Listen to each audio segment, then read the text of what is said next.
नमस्कार। आइए सुनते हैं भीष्म साहनी जी की लिखी कहानी भाग्य रेखा। कनॉट सर्कस के बाग में, जहाँ नई दिल्ली की सब सड़कें मिलती हैं, जहाँ शाम को रसिक और दोपहर को बेरोजगार आ बैठते हैं, 3 आदमी खड़ी धूप से बचने के लिए छाह में बैठे बीड़ियाँ सुलगाए बातें कर रहे हैं। और उनसे जरा हटकर दाईं ओर एक आदमी खाकी के कपड़े पहने, अपने जूतों का सिरहाना बनाए, घास पर लेटा हुआ लगातार खांस रहा है। पहली बार जब वह खांसा तो मुझे बुरा लगा। 40-45 वर्ष का कुरूप सा आदमी, सफ़ेद छोटे छोटे बाल, काला झाइयों भरा चेहरा, लंबे लंबे दांत और कंधे आगे को झुके हुए, खांसता जाता और पास ही घास पर थूकता जाता। मुझसे न रहा गया। मैंने कहा, सुना है विलायत में सरकार ने जगह जगह पीकदान लगा रखे हैं ताकि लोगों को घास पर थूकना न पड़े। उसने मेरी ओर निगाह उठाई, पल भर घूरा, फिर बोला, तो साहब, वहाँ लोगों को ऐसी खांसी भी ना आती होगी। फिर खांसा और मुस्कुराता हुआ बोला, बड़ी नामुराद बीमारी है, इससे आदमी घुलता रहता है, मरता नहीं। मैंने सुनी अनसुनी करके जेब में से अखबार निकाला और देखने लगा, पर कुछ देर बाद कनखियों से देखा तो वह मुझ पर टकटकी बांधे मुस्कुरा रहा था।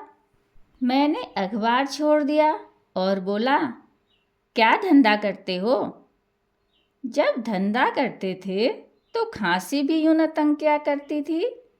क्या करते थे? उस आदमी ने दोनों हाथों की हथेलियां मेरे सामने खोल दी। मैंने देखा उसके दाएं हाथ के बीच की 3 उंगलियां कटी थी।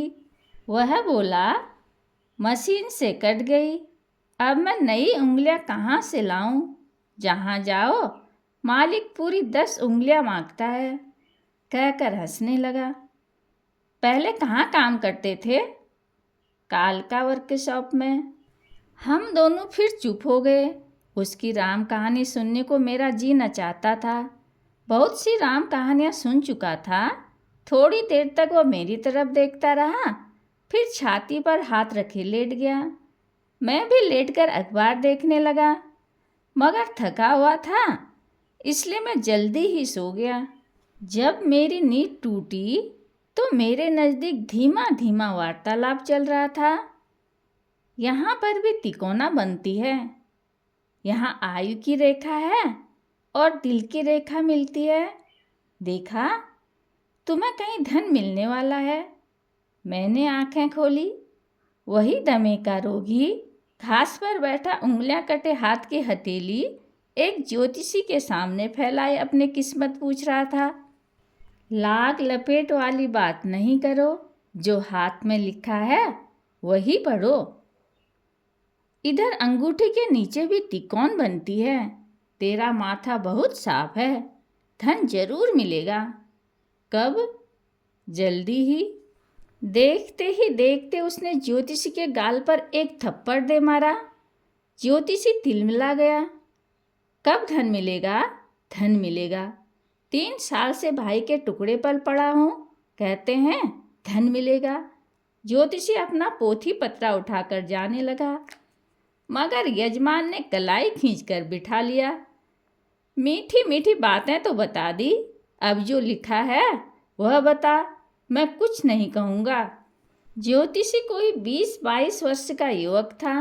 काला चेहरा, सफ़ेद कुर्ता और पायजामा जो जगह जगह से सिला हुआ था। बातचीत के ढंग से बंगाली जान पड़ता था। पहले तो घबराया, फिर हथेली पर यजमान का हाथ लेकर रेखाओं की मूक भाषा पढ़ता रहा। फिर धीरे से बोला, तेरे भाग्य रेखा नहीं है। यजमान सुनकर हंस पड़ा। ऐसा कहने साले, छिपाता क्यों है? भाग्य रेखा कहाँ होती है? इधर यहाँ से उस उंगली तक जाती है। भाग्य रेखा नहीं है तो धन कहाँ से मिलेगा? धन जरूर मिलेगा। तेरी नहीं तो तेरी घरवाली की रेखा अच्छी होगी, उसका भाग्य तुझे मिलेगा। ऐसा भी होता है। ठीक है, उसी के भाग्य पर तो अब तक जी रहा हूँ। वही तो 4 बच्चे छोड़कर अपनी राह चली गई। ज्योतिषी चुप हो गया। दोनों एक दूसरे के मुंह की ओर देखने लगे। फिर यजमान ने अपना हाथ खींच लिया और ज्योतिषी को बोला, तू अपना हाथ दिखा। ज्योतिषी सकुचाया, मगर उससे छुटकारा पाने का कोई साधन न देखकर अपनी हथेली उसके सामने खोल दी। यह तेरी भाग्य रेखा है। हाँ, तेरा भाग्य तो बहुत अच्छा है। कितने बंगले हैं तेरे?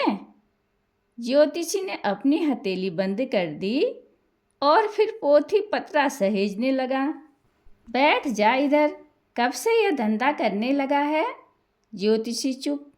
दमे के रोगी ने पूछा, कहाँ से आया है? पूर्वी बंगाल से। शरणार्थी है? हाँ। पहले भी यही धंधा या? ज्योतिषी फिर चुप। तनाव कुछ ढीला पड़ने लगा। यजमान धीरे से बोला, हमसे क्या मिलेगा? जा किसी मोटर वाले का हाथ देख। ज्योतिषी ने सिर हिलाया। वह कहाँ दिखाते हैं जो 2 पैसे मिलते हैं तुम्ही जैसों से। सूर्य सामने पेड़ों के पीछे ढल गया था। इतने में 5-7 चपरासी सामने से आए और पेड़ के नीचे बैठ गए। जा, उनका हाथ देख, इनकी जेबें खाली न होंगी। मगर ज्योतिषी सहमा सा बैठा रहा। एकाएक बाघ की आबादी बढ़ने लगी। नीले कुर्ते पाजामे पहने लोगों की कई टोलियां एक एक करके आई और पास के फुटपाथ पर बैठने लगी। फिर एक नीली सी लारी झपटती हुई आई और बाघ के ऐन सामने रुक गई।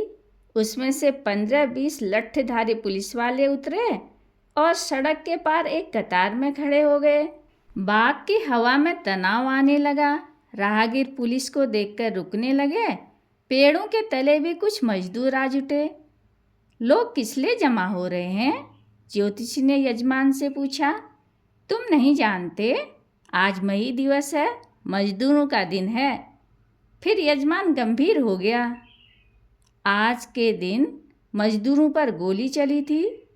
मजदूरों की तादाद बढ़ती ही गई और मजदूरों के साथ खोमचे वाले, मलाई, बर्फ, मूंगफली, चाट चबेने वाले भी आन पहुँचे और घूम घूम कर सौदा बेचने लगे। इतने में शहर की ओर से शोर सुनाई दिया। बाग से लोग दौड़ दौड़ कर फुटपाथ पर जा खड़े हुए। सड़क के पार सिपाही लाठियां संभाले खड़े हो गए। जुलूस आ रहा था, नारे गूंज रहे थे। हवा में तनाव बढ़ रहा था। फुटपाथ पर खड़े लोग भी नारे लगाने लगे। पुलिस की एक और लारी आ लगी और लठधारी सिपाही कूद कूद कर उतरे। आज लाठी नहीं चलेगी, यजमान ने कहा, पर किसी ने कोई उत्तर न दिया। सड़क के दोनों ओर भीड़ जमा हो गई। सवारियों का आना जाना रुक गया। शहर वाली सड़क पर से एक जुलूस बाग की तरफ बढ़ता हुआ नजर आया। फुटपाथ वाले भी उसमें जा जाकर मिलने लगे। इतने में 2 और जुलूस अलग अलग दिशा से बाग की तरफ आने लगे। भीड़ जोश में आने लगी। मजदूर बाग के सामने 8-8 की लाइन बनाकर खड़े होने लगे। नारे आसमान तक गूंजने लगे और लोगों की तादाद हजारों तक जा लगी। सारे शहर की धड़कन मानो इसी भीड़ में पूंजीभूत हो गई हो। कई जुलूस मिलकर एक हो गए। मजदूरों ने झंडे उठाए और आगे बढ़ने लगे। पुलिस वालों ने लाठियां उठा ली और साथ साथ जाने लगे।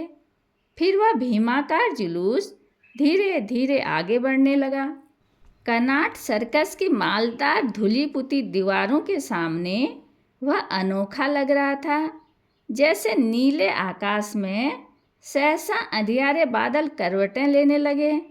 धीरे धीरे चलता हुआ जुलूस उस ओर घूम गया जिस तरफ से पुलिस की लारियां आई थी। ज्योतिषी अपनी उत्सुकता में बेंच के ऊपर आ खड़ा हुआ था। दमे का रोगी अब भी अपनी जगह पर बैठा एकटक जुलूस को देख रहा था। दूर होकर नारों की गूंज मंदतर पड़ने लगी। दर्शकों की भीड़ बिखर गई। जो लोग जुलूस के संग नहीं गए वे अपने घरों की ओर रवाना हुए। बाग पर धीरे धीरे दोपहर जैसी ही निस्तब्धता छाने लगी। इतने में एक आदमी जो बाग के आर पार तेजी से भागता हुआ जुलूस की ओर आ रहा था, सामने से गुजरा। दुबला सा आदमी, मैली गंजी और जांघिया पहने हुए। यजमान ने उसे रोक लिया। क्यों दोस्त, इधर तो आओ। क्या है? यह जुलूस कहाँ जाएगा? पता नहीं, सुनते हैं अजमेरी गेट, दिल्ली दरवाज़ा होता हुआ लाल किले जाएगा। वहाँ जलसा होगा। वहाँ तक पहुँचेगा भी यह लठधारी जो साथ जा रहे हैं। जो रास्ते में गड़बड़ हो गई तो? अरे गड़बड़ तो होती ही रहती है, तो जुलूस रुकेगा थोड़ी ही। कहता हुआ वो आगे बढ़ गया। दमे का रोगी जुलूस के ओझल हो जाने तक टकटकी बांधे उसे देखता रहा। फिर ज्योतिषी के कंधों को थपथपाता हुआ उसकी आंखों में आंखें डालकर मुस्कुराने लगा। ज्योतिषी फिर कुछ सकुचाया, घबराया। यजमान बोला, देखा साले? हाँ देखा है। अब भी यजमान की आंखें जुलूस की दिशा में अटकी हुई थी। फिर मुस्कुराते हुए अपनी उंगलियां कटी हथेली ज्योतिषी के सामने खोल दी। फिर देख हथेली साले, तू कैसे कहता है कि भाग्य रेखा कमजोर है? और फिर बाएं हाथ से छाती को थामे जोर जोर से खांसने लगा। कहानी सुनने के लिए धन्यवाद।